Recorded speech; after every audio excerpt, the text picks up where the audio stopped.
고린도전서 13장입니다. 4절부터 7절까지 말씀 합독하겠습니다.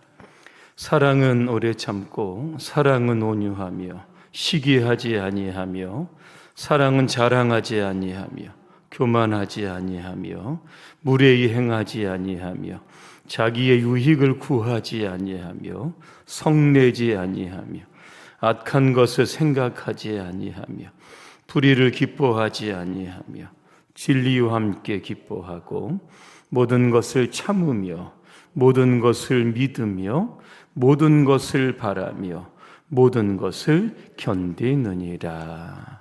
아멘. 할렐루야. 아멘. 옆분과 인사하겠습니다. 사랑은 성내지 않습니다. 내일 모레가 추석일 한 번 더 인사하겠습니다. 해피 추석 되십시오. 꼭 추석 때 싸우시는 분들이 있습니다. 그래서 갈라지시는 분들도 있고 헤어지시는 분들도 있는데 사랑이 풍성하고 화목한 그런 추석 되시길 바랍니다.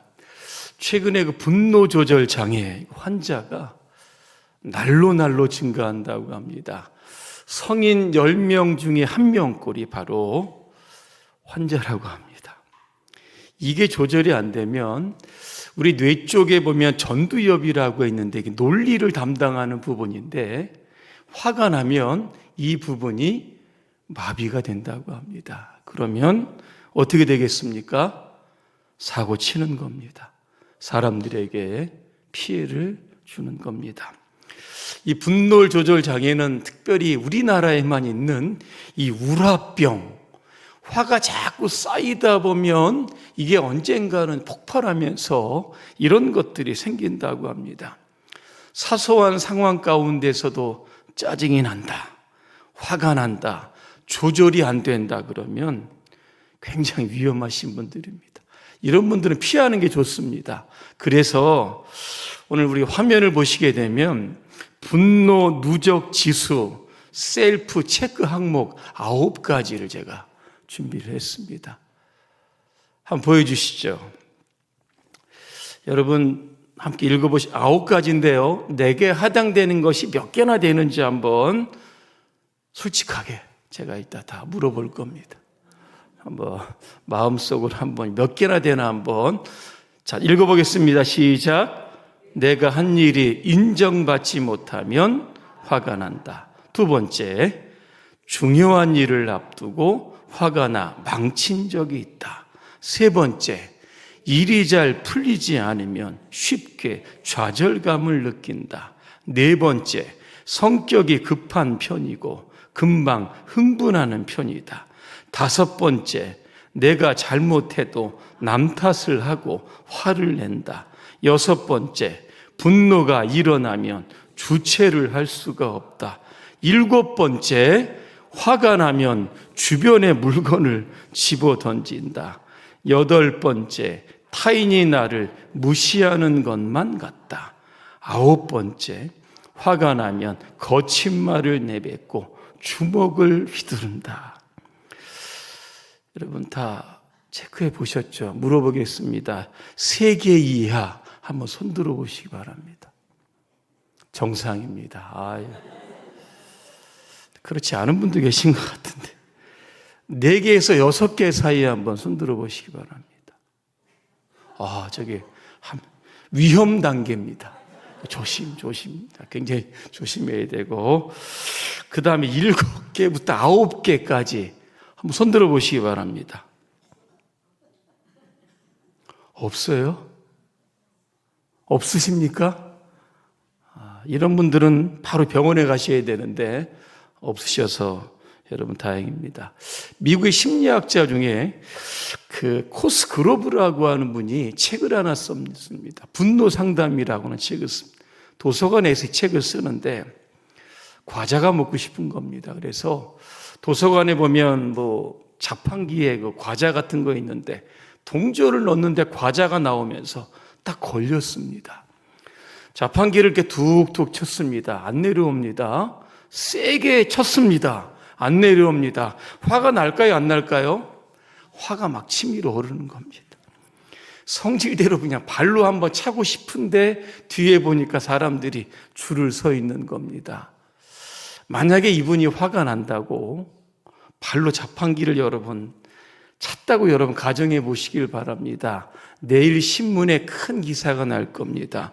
분노 상담의 전문가가 분노를 참지 못해서 공공도서관에 자판기를 파괴하다. 여러분 어떠십니까?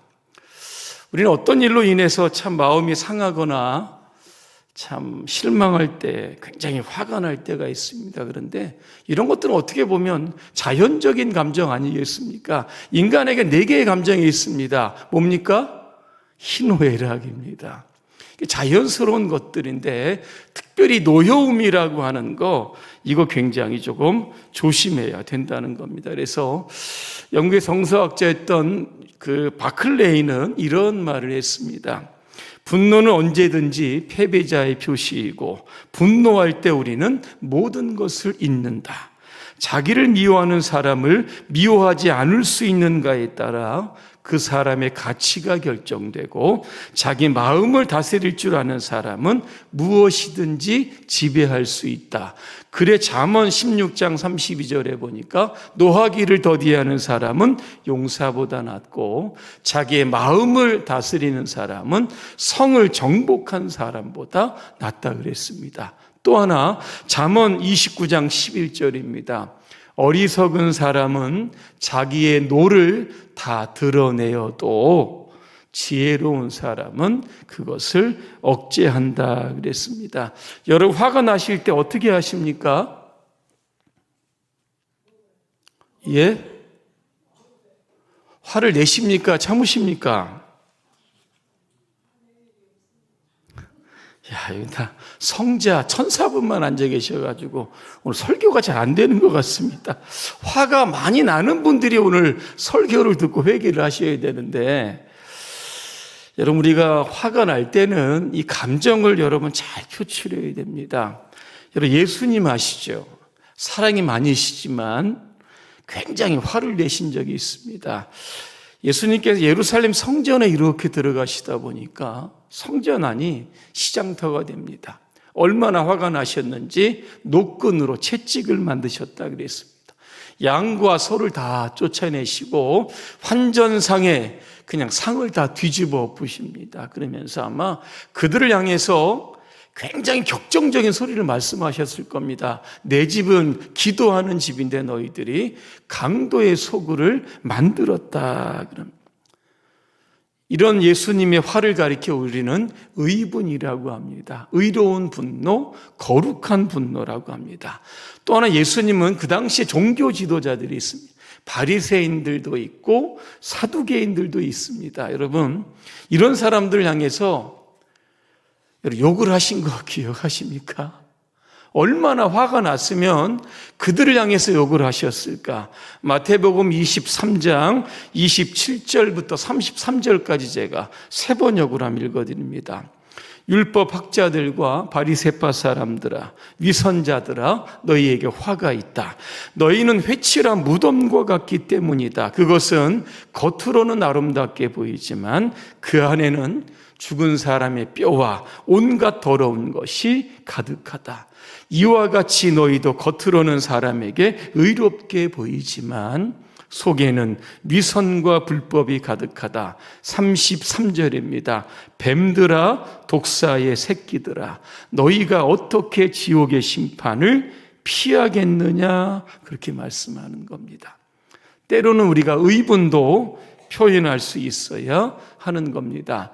여러분 고린도전서 13장 누가 썼습니까? 바울이 썼습니다. 왜 썼습니까? 자기도 화를 주체하지 못하니까 이 글을 쓴 겁니다. 고린도전서 15장에 보니까 바울이 2차 선교 여행을 떠나려고 합니다. 문제가 생겼습니다.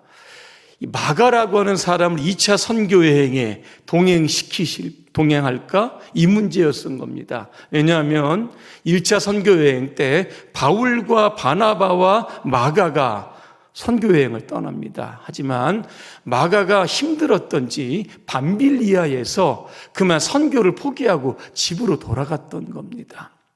바나바는 그래도 한 번 더 기회를 주자 그랬습니다. 하지만 바울은 절대로 안 됐다. 성경에 보니까 뭐라고 된지 아십니까? 바울과 바나바가 심히 다투었다 그랬습니다. 다투었다가 아니라 심히 다투었다는 겁니다. 엄청 격정적으로 싸웠을지도 모르는 겁니다. 결국 합의점을 찾지 못합니다.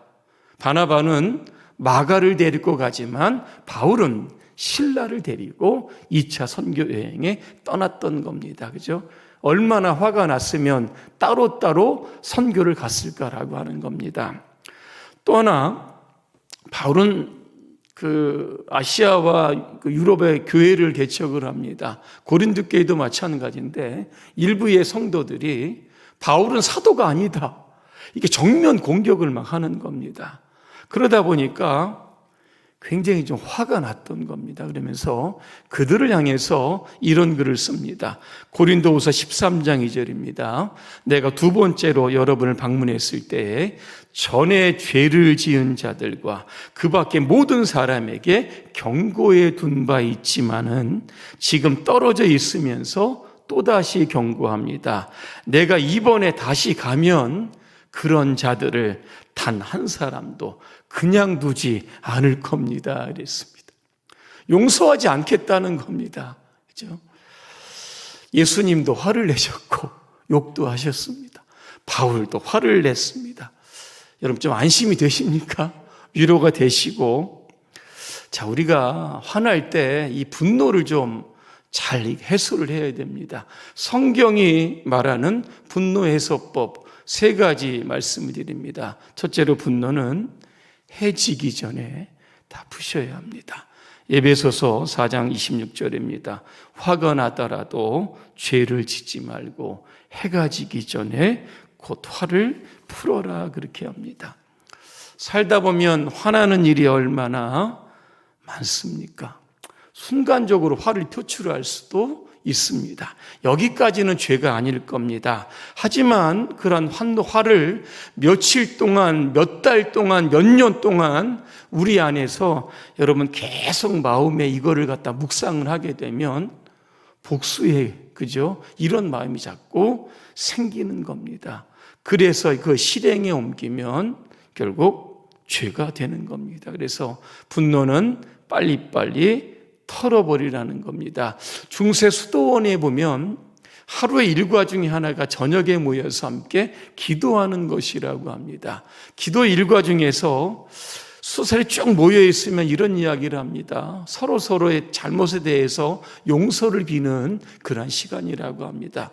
내가 오늘 아무개 수도사에게 잘못했습니다, 용서해 주십시오. 그러면 그 아무개 수도사가 내가 예수님의 이름으로 당신을 용서합니다. 그러면서 하루하루의 모든 죄들을, 잘못됐던 것들을 하루 안에 다 이렇게 풀으면서 또다시 하루를 시작하는 겁니다. 근데 우리는 어떻게 됩니까? 하루 안에 이거 털지를 못하는 겁니다. 그러다 보니까 이게 점차 쌓이다 보면 결국 폭발하게 되는 겁니다. 여러분 안에 오늘 분노 요만큼이라도 있으면 오늘 여지껏 쌓였던 분노 오늘 다 여러분 교회 안에 다 푸시고 가시기를 바랍니다. 두 번째는, 분노는 사람에게 풀지 마시고 하나님께 풀어야 됩니다. 누군가에게 화가 났다고 그 사람에게 쫓아가서 화를 풀게 되면 관계 단절을 가져오고 평생 원수가 됩니다. 분노는 하나님께 풀어야 됩니다. 시편 58편에 보니까 시인이 원수를 향해서 이렇게 분노를 쏟아내는데 하나님께 쏟아를 냅니다. 이 내용이 굉장히 좀 살벌합니다. 6절에 보면 하나님, 그들의 이빨을 그 입 안에서 부수소서, 막 이렇게 시작을 여러분 하게 되는 겁니다. 좀 섬뜩할 정도로 굉장히 격정적인 언어를 썼지만 이 시인은 이 모든 것들을 다 하나님께 풀었다는 겁니다. 여러분, 우리가 기도의 중요한 기능 중에 하나가 뭔지 아십니까? 우리 안에 있는 스트레스를 다 푸는 겁니다. 여러분, 찬양하면 어떻습니까? 그죠? 우리가 좀 속이 조금 시원합니다. 여러분, 기도하면 어떻습니까? 속이 조금 시원하는 겁니다. 초창기 한국 기독교가 들어왔을 때 우리나라가 여러분 어땠습니까? 남편들의 폭력, 가난 이런 것들 때문에 여인들이 굉장히 어려웠습니다. 어디로 모입니까? 교회로 모이는 겁니다. 교회에 모여서 당시는 철야기도, 제가 고등학교 다닐 때만 해도 철야기도가 많이 있었는데 밤새도록 기도하고 찬양하는 겁니다. 그러니까 그 안에 쌓였던 것들이 찬양과 기도를 통해서 다 배출이 되었던 겁니다. 그래서 교회 안에는 남자가 많습니까? 여자가 많습니까? 여자가 많습니다. 잘해 주셔야 하는 겁니다. 여러분, 로마서 12장 9절에 보니까 내 사랑하는 자들아 너희가 친히 원수를 갚지 말고 하나님의 진노하심에 맡겨라. 다시 이야기하면 화나고 성나면 사람에게 풀지 말고 누구에게 풀면 됩니까? 하나님께 다 푸시기 바랍니다. 마지막 세 번째입니다. 이 분노를 해소하는 방법은 바로 하나님의 마음을 갖는 겁니다. 누가복음 15장에 보면 탕자가 나옵니다. 탕자가 아버지 유산을 받아서 먼 나라로 갑니다. 허랑방탕 돈 다 쓰고 거지가 되어서 돌아옵니다. 자, 이 탕자를 보는 두 개의 시선이 있습니다. 한 사람은 아버지의 시선입니다. 어떻습니까? 탕자가 돌아옵니다. 아버지가 어떻게 합니까? 상거가 먼데 먼 겁니다. 문을 열어보니까 저기서 아들이 오는데 달려가서 그 아들을 여러분 품어주는 겁니다.